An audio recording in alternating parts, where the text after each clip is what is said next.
ณเป็นนี้ขบาดหนึ่งกรมการเงี้ยกำปงแต่ทัวร์สกเดีกาปรมีนเจงปีเพลเวียงกรงได้ทัดนกรงเสรีสะพอนแคดบนตีมินใจยืงเคยทาปูรอดตั้งปีปรึกมิงบ่าตั้งปีปรึกมิงระหดดอลทำไมนี่บ่าระหดดอลไปเลี้ยมองปรำใบนังบัวในตียุบในหายคือบองพลไปเชียร์ปรอดบ่ยืงในแต่บรรทอการจะเจงยางกลมพกปีกรงปล่อยแปดแคดบนตีมินใจบ่าในบองพลเคยไงบ่าในบองพลเคยไงคือไทยเจงอัดได้เตะบ่าเมียนรถยนต์เมาเมียนโกยนต์เมียนรถยนต์บ่าคือชราเหมือนเต้นผมคงแต่จะเจงเมาปีปล่อยแปดหายบ่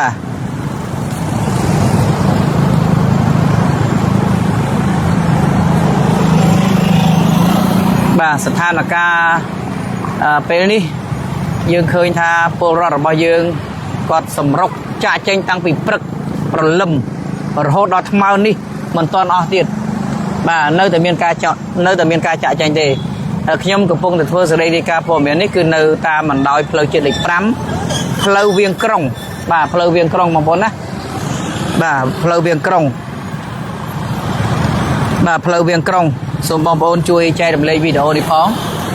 บ่านี่คือตีตังเพลย์เวียงกรงในทัดนกนองกรงเสรีสปอนแคดบันตีมินใจบ่าอัดได้เตะบอลบอลนะคือทาลานอัดได้โดยไฮกับเทนยังปรักมันเมียนกาโกสเตะบ่านี่มองบอลเคยดักหิงจูนโกนชาวไว้มาอ๋อฮะบ่ายังเคยจะมีญาโทช่วยสมรู้บ่าจะราจอเอาบ่าทางจะเจงอ๋อลิงเนี่ยบอลบอลไอ้บันติก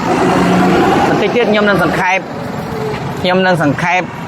กาปะตั้งกิจนี้นั่งเขตเปรียบเทียบให้นั่งเขตดอมินใจบันติกที่นี่ยมนั่งสังเกตตัวเล็กระเบียงเนี่ยระบุบ่าให้นั่งเนี่ยบัดบองอายุชีวิตจูนบองปอนในบ้านดังปัจจัยติดเทียบ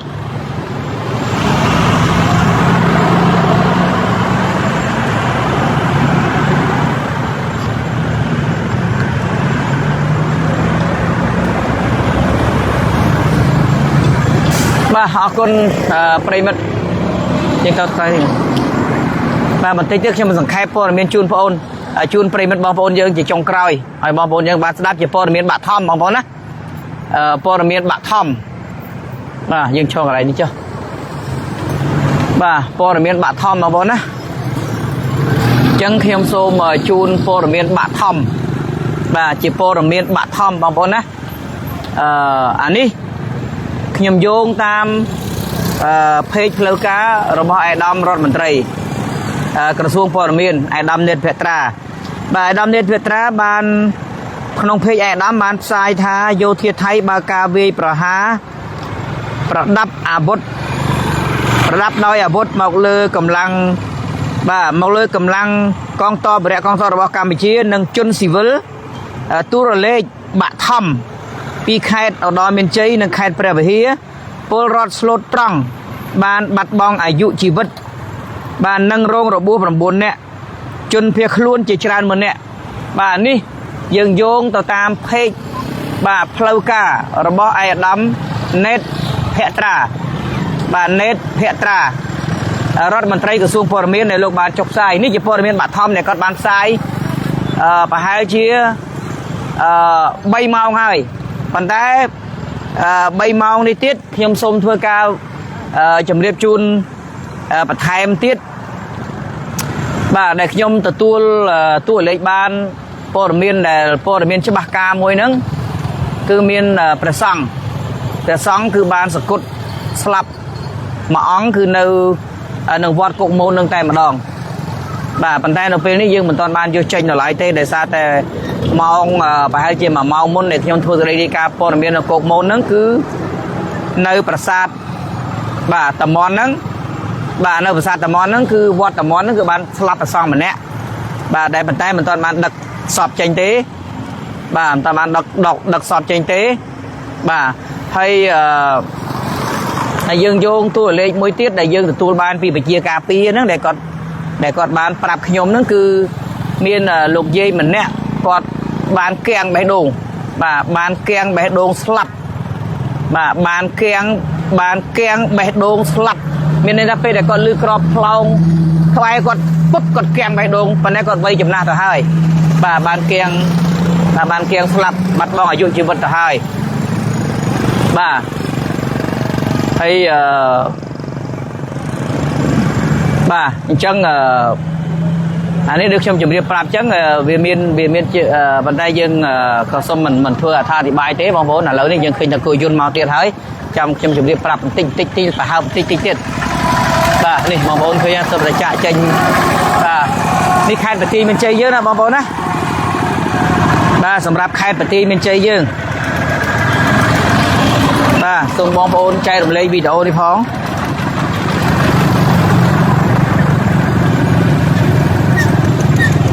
បាទសូមបងប្អូនជួយចែករំលែកវីដេអូនេះផងគឺថាតាំងពីព្រឹកមិញមកតាំងពីព្រឹកគឺថាមានការកកស្ទះតែម្ដងអត់អីទៀតចាប់ពីពេលល្ងាចមកស្ទះបាទពេលល្ងាចប្រហែលម៉ោងប៉ុន្មានទេចាប់ពីម៉ោង5កន្លះបាទប្រហែលម៉ោង5ល្ងាចមិញហ្នឹងតាមមន្ត្រីដែលក៏លោកវិជាចរាចរណ៍ទីនេះក៏ថាម៉ោង5ហ្នឹងគឺមានការកកស្ទះខ្លាំងមែនទែនបាទឥឡូវនេះបងប្អូនយើងកំពុងតែធ្វើដំណើរខ្លះក៏មានម៉ូតូបាទខ្លះក៏មានរថយន្តអីចឹងទៅបាទដើម្បីគាត់ចម្លៀសខ្លួនដើម្បីរកទីទួលសុវត្ថិភាពពីព្រោះថាការផ្ទុះអាវុធនេះគឺថៃបើការវាយប្រហារទាំងអាវុធធនធ្ងន់តែម្ដងបាទអាវុធធនធ្ងន់តែម្ដងបាទគឺសូម្បីតែនៅព្រៃច័ន្ទហើយនឹងជោគជ័យហើយនឹងបឹងតគួនក៏មានការផ្លោងចូលផងដែរបាទចាំខ្ញុំតិចខ្ញុំនឹងជម្រាបជូនបងប្អូនបន្ថែមទៀតឲ្យបងប្អូនបាទហើយបងប្អូនឃើញហើយនេះហើយខ្ញុំបាទសូមជម្រាបប្រាប់ផងដែរថាដែលខ្ញុំកំពុងតែចុះផ្តិតព័ត៌មាននេះគឺស្ថិតនៅផ្លូវវាងក្រុងតាមបណ្ដោយផ្លូវជាលេខ5ក្រុងសិរីសភ័ណ្ឌខេត្តបន្ទាយមានជ័យនេះបងប្អូនឃើញគាត់ចាក់ចេញមកហើយម៉ោង8បាទម៉ោង8នៅពេលនេះម៉ោង8:11នាទីបាទ11នាទីសូមបងប្អូនចែករំលែកវីដេអូនេះផងបាទហើយតិចទៀតខ្ញុំនឹងជម្រាបប្រាប់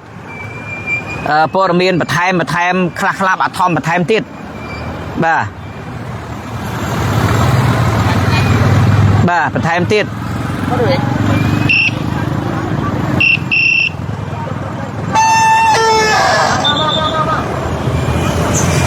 បាទនេះមានការកកស្ទះហើយបងប្អូនឃើញហើយណា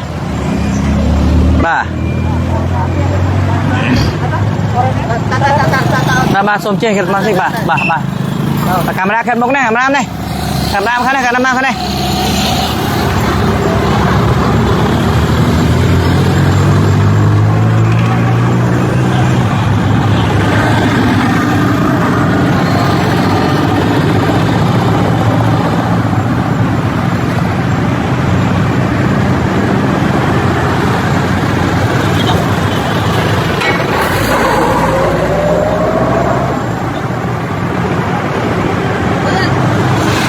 បាទអរគុណ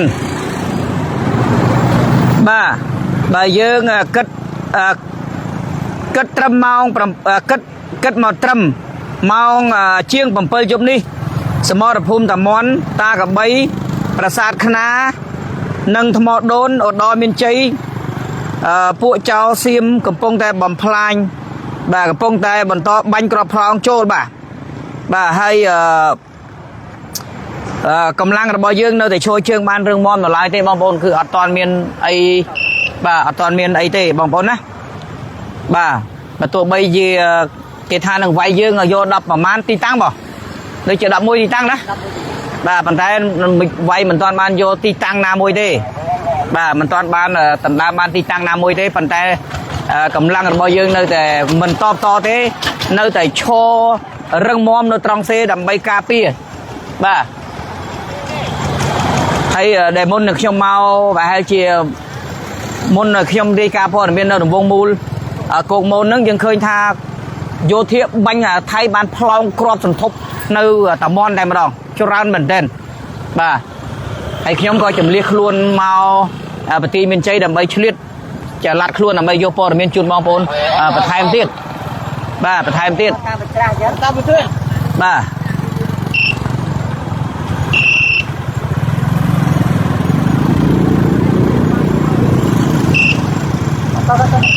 បាទអរគុណបងប្អូនបាទអញ្ចឹងយើងឃើញថាមន្ត្រីរបស់យើងលោកជួយសម្រួលចរាចរណ៍ឲ្យមកស្មាននេះគឺថា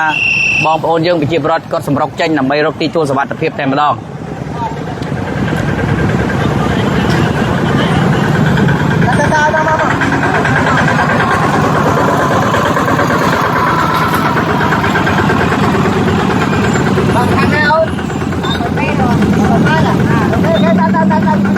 បាទសូមបងប្អូនចែករំលែកវីដេអូនេះផងបាទហើយទីតាំងដែលខ្ញុំកំពុងធ្វើការផ្សាយផ្ទាល់នេះគឺចេញពីផ្លូវវាងក្រុងបាទផ្លូវវាងក្រុងក្រុងសេរីសុផតខេត្តបន្ទាយមានជ័យតាមបណ្ដោយផ្លូវជាតិលេខ5បាទយើងឃើញថាបងប្អូនបានអញ្ជើញយកកុំឲ្យស្ទះគេបាទនៅសមរភូមិនៅពេលនេះណាបងប្អូនណានៅសមរភូមិភូមិព្រៃច័ន្ទនិងជោគជ័យកំពុងតែក្តៅនៅឡើយទេបងប្អូនណាបាទបាទត្រឹមម៉ោង8តាំងម៉ោង8ចុះក្រោមនេះសមរភូមិអូបីជាន់និងសមរភូមិបឹងតគួននិងភូមិជោគជ័យនៅតែបន្តក្តៅកគុកនៅឡើយទេក៏ប៉ុន្តែមកទល់នឹងម៉ោងនេះគឺកម្ពុជារបស់យើងមិនទាន់បានធ្វើការតបតចេញមួយនៅឡើយទេបាទប៉ុន្តែនៅអាងសេះបាទនៅអាងសេះដូចជាមានចាំខ្ញុំរៀបការបន្ថែមតិចទៅបងប្អូនដើម្បីរឿងខ្លះយើងមិនអាចរំអិតបានទេសូមឲ្យបងប្អូនមេត្តាយោគយល់បាទសូមឲ្យបងប្អូនមេត្តាយោគយល់បាទគឺថ្ងៃនេះផងដែរគឺ BM 21 56កញ្ច្រែងគឺថានៅអាងសេះបាទពួកចៅក៏បានស្ងាត់ទៅវិញហើយបាទសម្រាប់អាងសេះបាទអញ្ចឹងនៅអាងសេះពួកយើងបានបាទកម្ពុជារបស់យើងការទ្រាំបាទការទ្រាំរបស់កម្ពុជារបស់យើងហួសដែនកំណត់ហើយបងប្អូនបាទខ្ញុំសង្ស័យថាយប់ហ្នឹងឈាមសងដោយឈាមហ៎បងប្អូនបាទខ្ញុំសង្ស័យថាយប់ហ្នឹងឈាមសងដោយឈាមបាទខ្ញុំសង្ស័យបាទព្រោះការទ្រាំរបស់កម្ពុជាវាទ្រាំ12ម៉ោងឲ្យគេបាញ់បាទតាំងពីម៉ោង6តាំងពីម៉ោង6:50 នាទីព្រឹកបាទព្រឹកមិញនេះចាប់ផ្ដើមផ្ទុះអាវុធបាញ់ស្រោចមកលើប្រទេសមកលើជនស៊ីវិលហើយនឹងវរៈកងទ័ពរបស់យើងនៅវេលាម៉ោង6:50 នាទីព្រឹកតែម្ដងបាទអញ្ចឹងគិតមកឥឡូវហ្នឹងគឺគេកម្ពុជាយើងទ្រាំអត់ធ្មត់រយៈពេល12ម៉ោងបាទ12ម៉ោងពេញហើយបាទការទ្រាំរបស់ដែនកម្ពុជាអញ្ចឹងហើយឲ្យអន្តរជាតិឲ្យបានឃើញថាការឈ្លានពានបាទពីសំណាក់កងទ័ពយោធាថៃបានបាញ់ស្រោចបាទមកលើទីតាំងបាទជនផ្ទះសម្បែបជនស៊ីវិលហើយមកលើវរៈកងទ័ពរបស់យើងប៉ុន្តែកម្ពុជារបស់យើងទ្រាំម៉ោងនេះទ្រាំជាង12ម៉ោងហើយបាទ12ម៉ោងហើយដោយមានការតបតទេតែអញ្ចឹងហើយអន្តរជាតិបាទសូមមេត្តាក្រឡេកមើលផងហើយពិសេសសូមឲ្យបងប្អូនមេត្តាជួយ share ដើម្បីដាស់បាទដើម្បីដាស់ដូណាល់ត្រាំបាទសូមឯអាដាមដូណាល់ត្រាំមេត្តាភ្ញាក់ឡើងបាទដើម្បីមើលអំពីការឈ្លានពានបាទរបស់ពីយោធាថៃបាទពីយោធាថៃបាញ់មកលើផ្ទះសម្បែងជនស៊ីវិលហើយមកលើវរៈកងទ័ពរបស់យើងមកដែនដីមកឈ្លានពានរបស់យើងមករំលោភឲ្យឈ្លានពានរបស់យើងបាទដូចគេថាអញ្ចឹងបងប្អូនម៉ោងស្មើនេះបងប្អូនដឹងហើយគឺថាបើយើងនិយាយទៅថៃវាព្រាបបានដូចឆ្កែឈួតមើលអញ្ចឹងបាទវាឈួតដើរខំភូមាទៅខំភូមាបន្តិចទៅហើយមកខំកម្ពុជាតិចទៅព្យាយាមបាទរំលោភឲ្យឈ្លានពានបាទរំលោភឲ្យឈ្លានពានហើយបងប្អូនគិតមើលអានេះយើងគិតមើលនៅក្នុងប្រទេសខ្លួនឯងពលរដ្ឋកំពុងតែរងគ្រោះខ្វះចំណីអាហារបាទបែរជាមិនព្រមទៅជួយប្រជាជនបាទអានេះវាធ្វើឲ្យប្រជាជនយើងដូចវាចង់ឲ្យប្រជាជនយើងនឹងឃើញប្រទេសយើងអត់មានលិចទឹកបាទពីព្រោះប្រទេសយើងគឺជាប្រទេសដែលបារមីស័ក្តិសិទ្ធិប្រទេស original ប្រទេសថ្លៃថ្នូរប្រទេសមានអរិយធម៌ប្រទេសមានវប្បធម៌បាទគឺប្រទេសដែលថ្លៃថ្នូរពលរដ្ឋដែលស្មោះត្រង់ជាប្រទេសជាម្ចាស់ប្រទេសម្ចាស់ទឹកម្ចាស់ដីបាទអញ្ចឹងសំបីតែធម្មជាតិបាទឲ្យក៏ឲ្យកម្ពុជាយើងរស់បានស្រួលដែរអញ្ចឹងនៅប្រទេសថៃទេបងប្អូនដឹងហើយថានៅកំពុងតែប្រយុទ្ធគ្នាឡើងក្តៅគុកជាមួយភូមិមាផងហើយកំពុងតែរងគ្រោះទឹកជំនន់ផងបថោនេះស្រូបដីនៅមុខនៅមុខអាគារមន្ទីរពេទ្យផងនៅចិត្តអគ្គស្នងការនៅក្រុងបាងកកផងកន្លងមកបងប្អូនឃើញទេបាទអញ្ចឹងចាប់ដើមដើរខំគេខំឲ្យរីឯស៊ីហ្គេមទៀតគឺថារៀបមិនល្អគេរិះគន់ពេញពិភពលោកណាធ្វើអន់ជាងកម្ពុជាបាទធ្វើអន់ជាងកម្ពុជាបាទប្រជាជនខ្លួនឯងរិះគន់ពេញប្រទេសអញ្ចឹងប្រទេសថៃពេលនេះប្រៀបបានដូចឆ្កែឈួតដើរខំគេខំឯងបងប្អូនបាទចាប់ដើមដើរខំគេខំឯងបងប្អូន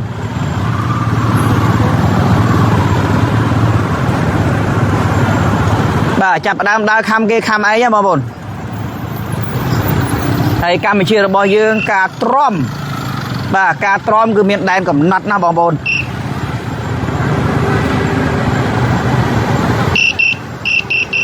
បាទសូមបងប្អូនជួយចែករំលែកវីដេអូនេះផងបាទអានេះថៃបើហើយជាវាមានចេតនាមួយប្រទេសវាទីក្រុងបាងកកវាកំពុងតែលិចទឹកបាទកំពុងតែជួបព្យុះកំពុងតែជួបផ្គររន្ទះប្រជាជនកំពុងតែលិចទឹកស្លាប់ជាច្រើនអញ្ចឹង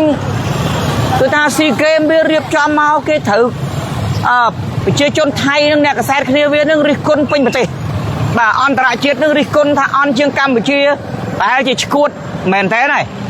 បាទថៃប្រហែលជាឈួតមែនទេហើយបាទដើរខំគេខំឯងបងប្អូនបាទ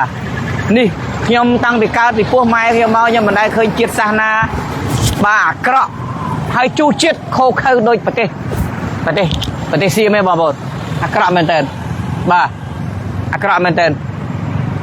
បាទអាក្រក់មែនតើ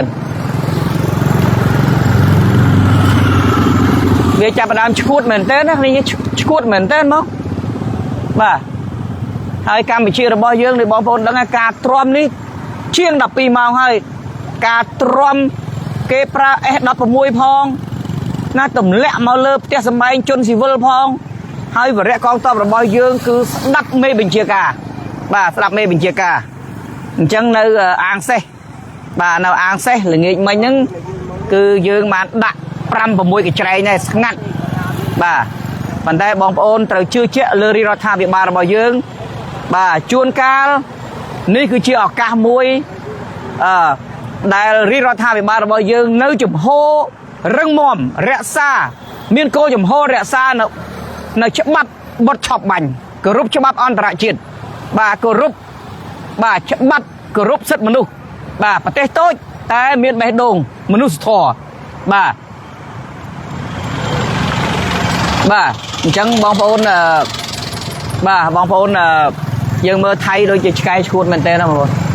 បាទការទ្រាំរបស់កម្ពុជារបស់យើង12ម៉ោងមិនធម្មតាទេបងប្អូនការទ្រាំមានដែនកំណត់បាទអានេះខ្ញុំសង្ស័យថាចិត្តខ្ញុំសង្ស័យថានៅពេលដែលប្រជាជនយើងចាកចេញអស់លីងបាទអញ្ចឹងការទ្រាំរបស់កម្ពុជាបាទឈាមអាចសងដោយឈាមបាទ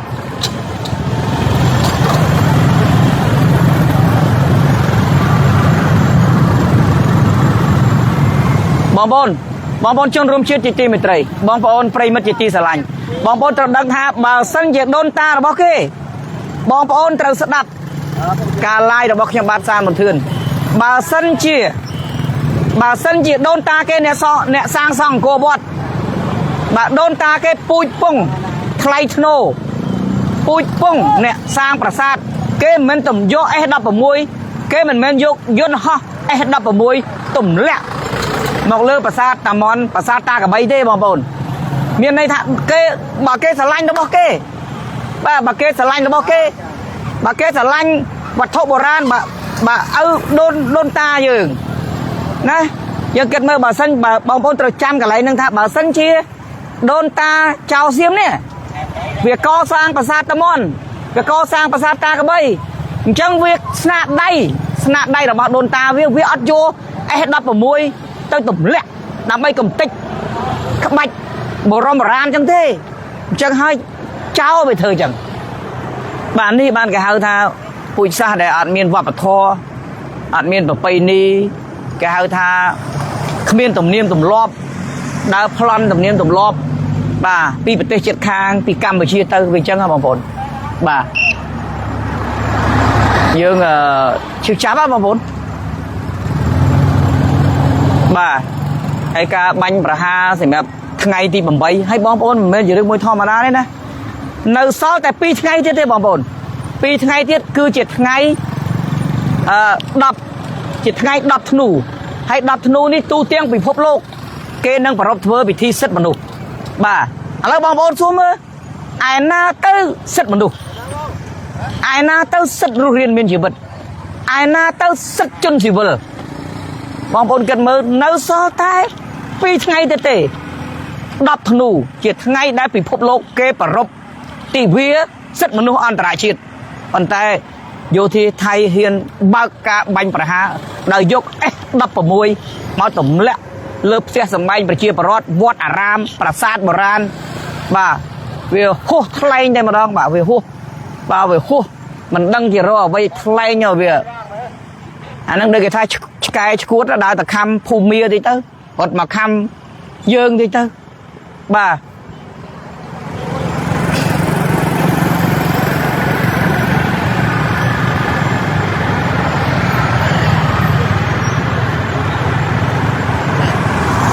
បាទបងប្អូនពលរដ្ឋរបស់យើងវាអភ័ព្វបងប្អូនអ្នកព្រំដែនវាសំណោះបងប្អូនពិសេសអាណិតអ្នកតាមប្រាសាទអ្នកដែលនៅតាមកវត្តព្រំដែនដូចជានៅប្រាសាទព្រះវិហារប្រាសាទតាមខេត្តព្រះវិហារតាមខេត្តដោយមានជ័យបទីមានជ័យនេះគឺมันបានរស់ស៊ីអីទេបងប្អូនឥឡូវនេះបងប្អូនដឹងទេគាត់កំពុងច្រូតស្រូវរត់អ្នកខ្លះរត់អត់បានយកដឹងក៏អើមកទេមកខ្លួនអ្នកខ្លះសិស្សសាលាខ្លះរត់ចូលនៅក្នុងលូបាទគឺថាវាហួសបងប្អូនវាហួសថ្លែងមែនទែនណាបាទវាហួសថ្លែងមែនទែនបងប្អូនវាឈឺចាប់វាឈឺចាប់បាទវាឈឺចាប់មែនទែនហើយពលរដ្ឋពិសឹករបស់យើងរាប់ម៉ឺននាក់ណាបងប្អូនមិនមែនដូចថ្ងៃ24កក្កដាទេណាបាទមិនមែនដូចថ្ងៃ24កក្កដាទេនេះគឺបាទធំទ្រង់ទ្រាយបើកការវាយប្រហារនេះលក្ខណៈទ្រង់ទ្រាយធំតែម្ដងបាទហើយពង្រីកតាមកវត្តព្រំដែនហ្នឹងបាទធំណាស់បងប្អូនបាទហើយតោះយើងទៅកន្លែងសិនបាទបងប្អូនយើងឈឺចាប់ណាស់យើងជាជនជាតិខ្មែរយើងជាអ្នកកសែតខ្មែរយើងឈឺចាប់ហ៎បងប្អូនយើងឃើញប្រជាជនយើងរត់បាទដោយសារចោលឈ្លានពាននេះបងប្អូនបាទយើងមានការឈឺចាប់ណាស់បងប្អូននៅពេលដែលបងប្អូនឃើញបងប្អូនជនរួមជាតិរួមឈាមរបស់យើងរត់នៅពេលយប់ចាក់ចេញអ្នកខ្លះគាត់មានលទ្ធភាពមិនអីទេណាអ្នកនៅ88អ្នកខ្លះអត់មានម៉ូតូជិះទេសុំរបកគេបាទហើយពលរដ្ឋរបស់យើងគាត់គិតថាយើងមានសន្តិភាពហើយយើងទុកចិត្តគេបាទយើងទុកចិត្តគេតែយើងមានសន្តិភាពហើយបាទយើងមានសន្តិភាពហើយប៉ុន្តែភ្លេចខ្លួនគេដាក់យើងមកហើយយើងគិតថាបាទយើងគិតថាគេទៅបាញ់គេទៅច្បាំងនៅភូមិកម្លាំងគេទៅអស់ប៉ុន្តែមានណាគេធ្វើលៀនឋាននៅក្បែរហ្នឹងហើយគេចាប់ផ្ដើមបើកការវាយប្រហារឆ្មាក់មកលើយើងតែម្ដងបាទមកលើយើងតែម្ដងយើងឈឺចាប់ហ៎បងប្អូនឈឺចាប់ហ៎បាទឈឺចាប់នឹងចោលឈ្លានពានហ្នឹងម្ដងបាទបុករុកប្រជាជនយើងបុករុកបងប្អូនប្រជាពលរដ្ឋរបស់យើងអាណិតវរៈកងទ័ពរបស់យើងអាណិតវរៈកងទ័ពរបស់យើងមែនទែនបងប្អូនបាទ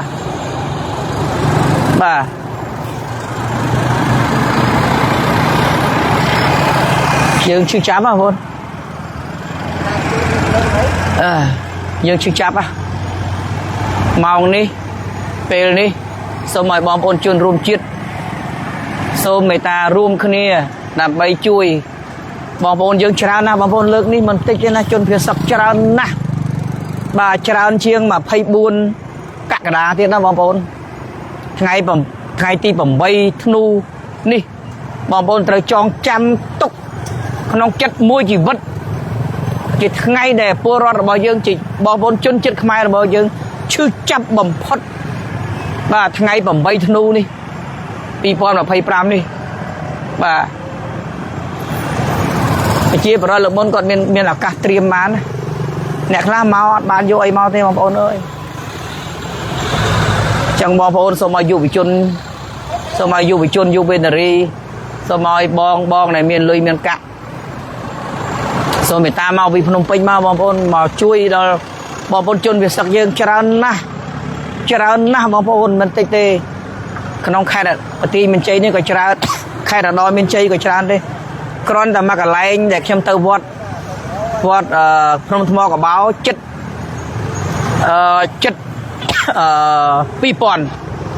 គ្រួសារចុះនៅវត្តបាត់ថ្កៅបាទចុះនៅកន្លែងអូប្រាសាទបាទច្រើនណាស់បងប្អូនហើយចុះនៅវត្តពោ5000ដើមនៅស្រុកគូលែនខេត្តព្រះវិហារច្រើនណាស់បងប្អូននេះបងប្អូនមិនទាន់អស់ទេណាច្រើនណាស់តាំងពីល្ងាចមិញនេះបងប្អូនឃើញហ្នឹងបងប្អូនបើកមើលនេះច្រើនណាស់បងប្អូនមិនទាន់មកអស់ទេអ្នកប៉ោយប៉ែតចាក់ចេញមកច្រើនណាស់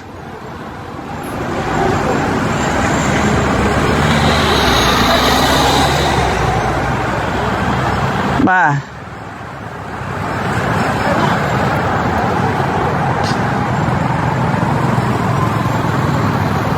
ច្រើនណាស់បងប្អូនយើងឃើញហើយ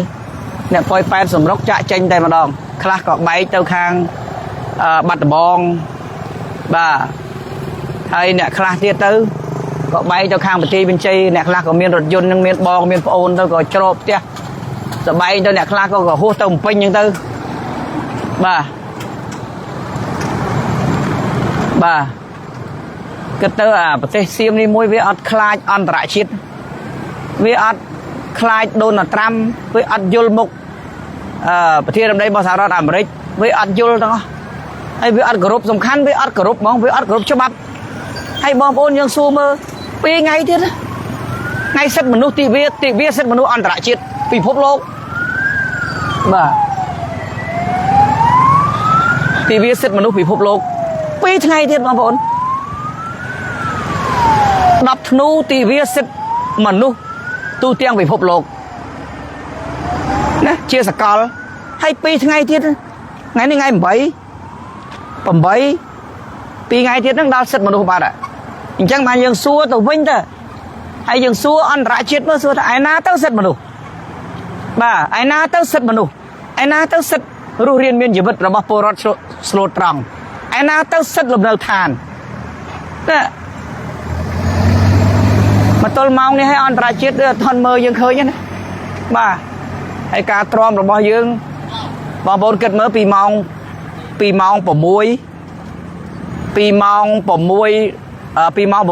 6:50 នាទី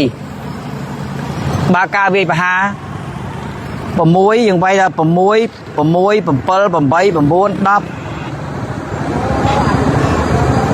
មើល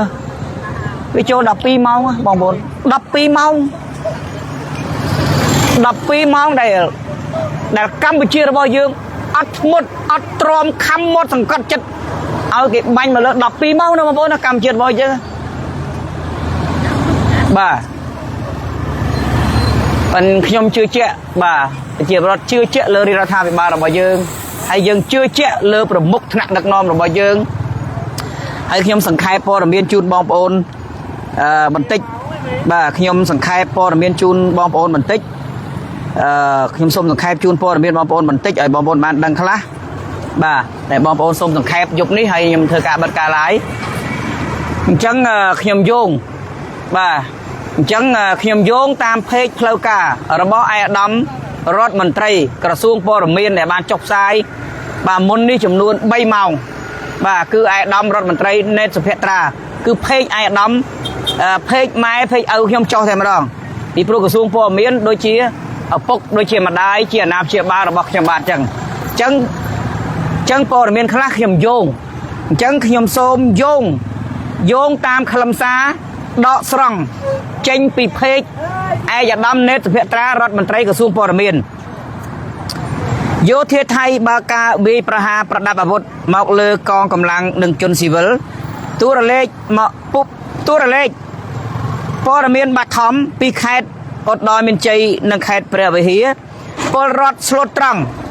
ខ្មែរបានស្លាប់ចំនួន4នាក់និងរងរបួសចំនួន9នាក់ជនភៀសសឹកជាច្រើនម៉ឺននាក់អានេះយោង3ម៉ោងមុនហើយដែលខ្ញុំទទួលបានព័ត៌មានច្បាស់ការដែលខ្ញុំទទួលបានពីអ្នកនៅក្បែរមេប៉ុស្តិ៍មានដែលគាត់និយាយឲ្យគោមហ្នឹងគឺខ្ញុំទទួលថាមានបដិជគុណសគុតមួយអង្គគឺនៅវត្តមន់បាទនៅវត្តមន់មិនទាន់បានដឹកជញ្ជូនមកទេហើយតាមខ្ញុំដឹងមានព្រះសង្ឃសគុតម្នាក់អញ្ចឹងហើយនឹងមានដូនចាស់ម្នាក់ដែលគាត់មានជំងឺគាំងបេះដូងគាត់គាំងបេះដូងពេលដែលគ្រាប់ផ្លោងធ្លាក់ក្បែរផ្ទះគាត់ពុតគាត់គាំងបេះដូងគឺបាត់បង់អាយុជីវិតម្នាក់ដែរហ្នឹងមិនត្រូវទេគាត់ថាគាត់រន្ធត់ដែលគាត់គាំងបេះដូងស្លាប់ដោយខ្លួនឯងដែលគាត់វ័យចំណាស់គាត់មិនដែរជួបបាទគាត់បានបាត់បង់ជីវិតបាទហើយបើតាមខ្ញុំដឹងព័ត៌មានច្បាស់ការ 100% គឺអង្គរៈរបស់អេដាមអាបាខេតមានច័ន្ទដាទទួលមរណៈម្នាក់បាត់បង់អាយុជីវិតម្នាក់ដែលធ្លាប់បើកឡានសរ៉ែនបើកឡានអីហ្នឹងអានេះជាព័ត៌មានច្បាស់ការពិតប្រាកដហើយបាទអញ្ចឹងខ្ញុំសូមជូនព័ត៌មានប៉ុណ្ណឹងហើយមិនពេលខ្លះយើងមិនអាចនិយាយឲ្យវាស៊ីជម្រៅពេកទេសូមឲ្យបងប្អូនឲ្យបានយល់ហើយខ្ញុំមិនជាអ្នកចង់បាន like ចង់បាន share អីទេបាទអញ្ចឹងឲ្យបងប្អូនដឹងហើយនេះខ្ញុំបានថតទៅមន្ទីរពេទ្យទៀតប៉ុន្តែខ្ញុំមិនធ្វើការផ្សាយទេអញ្ចឹងពួកខ្ញុំអត់បានផុសទេនេះខ្ញុំបានទៅមើលផ្ទាល់បាទតែម្ដងគឺគ្រាន់តែខ្ញុំឲ្យបងប្អូនបានមើលតែប៉ុណ្្នឹងទេបាទព្រោះខ្ញុំបានរឿងខ្លះគឺខ្ញុំសុំទោសខ្ញុំមិនអាចផ្សាយអ្វីដែលវាទុកឲ្យក្រសួងគាត់ថ្នាក់លើលោកចេញសិនណាបាទទុកឲ្យថ្នាក់លើលោកចេញសិនបាទនេះគឺខ្ញុំបានគឺមានន័យថាយើងមានរូបភាពជាច្រើនប៉ុន្តែខ្ញុំសូមលាក់សិននៅក្នុងវីដេអូរបស់ខ្ញុំគឺមានច្រើនដែលខ្ញុំថតហើយខ្ញុំកាត់ព័ត៌មានខ្លះតតែខ្ញុំឆ្លងម៉ែឪសិនបានខ្ញុំអាចផុសបានអញ្ចឹងសូមមេត្តាបងប្អូនមេត្តាយោគយល់បើសិនជាប្រមុខរាជរដ្ឋាភិបាលរបស់យើងពិសេសក្រសួងការពារជាតិបាទគាត់ប្រកាសជាផ្លូវការគឺខ្ញុំនឹងអាចបញ្ចេញជាវីដេអូអញ្ចឹងខ្ញុំសូមរក្សាសិទ្ធិទុកវីដេអូនេះសិនរឿងខ្លះខ្ញុំសូមរក្សាសិទ្ធិហើយសូមឲ្យបងប្អូននឹងរងចាំមើលវីដេអូពេលរឿងខ្លះខ្ញុំអត់បានផុសទេអញ្ចឹងសូមបងប្អូនមេត្តាយោគយល់ហើយនឹងអធិស្ឋានពេលខ្លះវាជារឿងមួយដែលវាមិនរឿងធ្ងន់ធ្ងរអីទេប៉ុន្តែរឿងខ្លះយើងស្ដាប់បាទយើងស្ដាប់អាដាមរដ្ឋមន្ត្រីក្រសួងព័ត៌មានហើយយើងស្ដាប់ម៉ែយើងស្ដាប់ឪយើងស្ដាប់ថ្នាក់ដឹកនាំរបស់យើងបាទអញ្ចឹងជៀសវាងបាទអញ្ចឹងហើយយើងធ្វើព័ត៌មាននេះយើងមានការប្រុងប្រយ័ត្នមែនទែនបាទអញ្ចឹងពេលនេះខ្ញុំនឹងចល័តទៅមួយកន្លែងទៀតហើយក៏អរគុណដល់បងប្អូនដែលបានចំណាយពេលវេលាដ៏មានតម្លៃហើយទុកចិត្តព័ត៌មាន SBT គឺព័ត៌មានចុះដល់មូលដ្ឋាន SBT បាទព័ត៌មានច្បាស់លាស់ព័ត៌មានបាទគ្រប់ជ្រុងជ្រោយបាទអញ្ចឹងបងប្អូនតាមដានเพจផ្លូវការរបស់ SBT បាទគ្រាន់តែថារឿងខ្លះគឺខ្ញុំមិនអាចនិយាយបានទេបាទដូចជារឿងដែលវាពាក់ព័ន្ធទៅដល់សន្តិសុខជាតិអាហ្នឹងយើងមិនអាចនិយាយបានទេអញ្ចឹងសូមឲ្យបងប្អូនមេត្តាយោគយល់ដូចខ្ញុំសូមឲ្យបងប្អូនមេត្តាយោគយល់ដូចជាខ្ញុំមានវីដេអូដែលខ្ញុំកាត់ហើយហ្នឹងខ្ញុំអត់ទាន់បង្ហោះទេតលតែមានការអនុញ្ញាតបាទពីដែលជាម៉ែជាឪរបស់យើងហើយចាំជាខ្ញុំសុខចិត្តផុសក្រោយគេមិនតិចព្រោះខ្ញុំយើងជាអ្នករាយការណ៍ព័ត៌មានអាជីពមួយយើងមិនអាចចង់ស្រឡាញ់ចង់បាន like ហើយចង់បាន share ហើយយើងមិនគិតពីប្រទេសជាតិ ហើយយើងមិនគិតពីផលប៉ះពាល់ដល់បងប្អូនយើងអញ្ចឹងគឺអ្វីដែលមិនចំណេញដល់ជាតិគឺខ្ញុំមិនធ្វើទេអញ្ចឹងសូមឲ្យបងប្អូនមេត្តាយោគយល់កន្លែងហ្នឹងបាទពីព្រោះយើងមកយកព័ត៌មាននេះគឺយើងយកព័ត៌មានចង់ឲ្យបងប្អូនជនរួមជាតិអន្តរជាតិឲ្យបានឃើញថាការឈ្លានពានបាទបើការវាយប្រហារមកលើជនស៊ីវិលហើយនឹងកងកម្លាំងបាទ12ម៉ោងនេះយើងធ្វើឲ្យមានការជំលះចាក់ចេញពលរដ្ឋរបស់យើងរកទីទួលសមត្ថភាពរាប់ម៉ឺននាក់បាទនៅក្នុងទឹកដីខេត្តបាទព្រះវិហារខេត្តបន្ទាយមានជ័យនិងខេត្តឧត្តរមានជ័យបាទអញ្ចឹងសូមឲ្យបងប្អូនបានដឹងអំពីកន្លែងហ្នឹងហើយជាការជូនដំណឹងមួយទៅដល់បងប្អូនជនរួមជាតិដែលគាត់គឺថាមានថវិកាចាយមិនអស់គាត់គិតថាងាប់ទៅមិនយកទៅទេឥឡូវនេះស្រុកទេសយើងកំពុងតែត្រូវការអ្នកជួយបាទត្រូវការអ្នកដែលបាទជួយចូលរួមចំណែកជាមួយនឹងរាជរដ្ឋាភិបាលបាទគឺបងប្អូនជួយបងប្អូនជនពិសេសរបស់យើងអ្នកដែលមានទ្រព្យធនដូចជាតកែបុរីបាទតកែក្រុមហ៊ុនរោងចក្រផ្សេងអ្នកដែលមានទ្រព្យធនទាំងក្នុងនិងក្រៅប្រទេសម៉ោងនេះពេលនេះយើងឈប់ឆ្លោះគ្នាខ្មែរគ្នាឯងម៉ោងនេះពេលនេះគ្រានេះយើងឈប់ឆ្លោះគ្នាយើងឈប់ចង់ឈ្នះចង់ចាញ់គ្នាឯងសិនបាទយើងរួមគ្នាជួយបងប្អូនជនពិសេសជួយបានកម្រិតណាយើងជួយបានកម្រិតហ្នឹងបាទសូមបងប្អូនអត់ធ្មត់ម៉ោងនេះគ្រានេះពេលនេះសូមឲ្យបងប្អូនយើងកុំចង់ឈ្នះចាញ់ខ្មែរគ្នាឯងឈប់ឆ្លោះខ្មែរគ្នាឯងតទៅទៀតយើងរួមគ្នាដោះស្រាយពលរដ្ឋរបស់យើងជនភេសករបស់យើងវីរៈកងទ័ពរបស់យើងជួយលើកទឹកចិត្តគ្នាបាទពេលនេះខ្ញុំសូមលំអរកាយគោរពលាបងប្អូនតែប៉ុណ្ណេះហើយខ្ញុំនឹងចល័តទៅមកកន្លែងទៀត